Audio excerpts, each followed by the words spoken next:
1 tahun yang lalu saya ada sebuah PC rakitan. Orang minta rakitkan ke saya untuk pekerjaan desain grafis.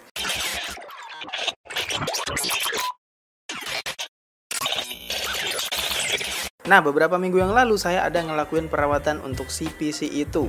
Pengecekan rutin lah, juga ganti pasta prosesor dan lain-lain. Saya lihat untuk SSD-nya kok cukup menarik ya untuk saya bahas. Karena di channel ini saya juga nggak pernah bahas si SSD ini, yaitu SSD EYOTA. Dan di sini kesempatan yang bagus banget karena PC ini sudah pakai SSD EYOTA sekitar 1 tahunan. SSD yang bisa saya bilang SSD termurah di kelasnya, dengan kualitas yang cukup apa adanya, tapi bisa bertahan sekitar 1 tahun. Itu sebuah hal yang baik sih. SSD EYOTA ini dia kapasitasnya 128 GB, nggak gede-gede banget, dan termasuk kapasitas yang paling kecil ini ya karena memang dipakai untuk sistem doang. SSD ini SATA 3 ya, dengan ukuran itu 2,5 inch, ya standar-standar aja lah. Dengan kecepatan baca kalau klaimnya itu sekitar 500 MB dan kecepatan tulisnya juga sekitar 500-an MB juga.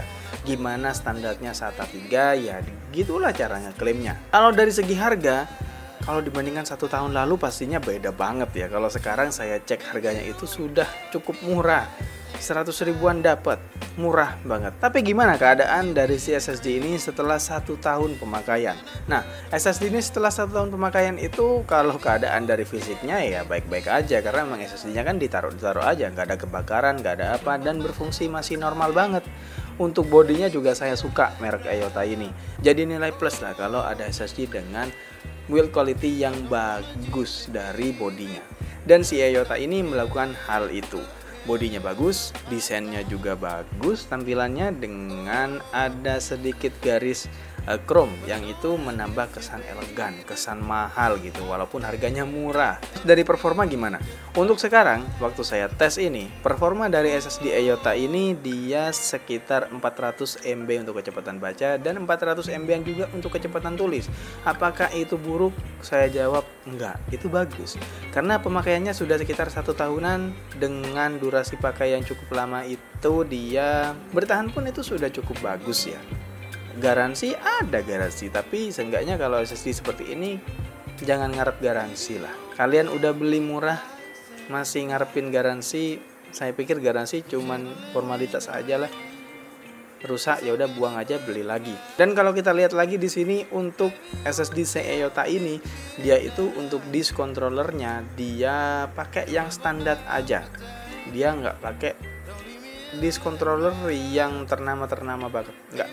Dia pakai disk controller yang biasa aja.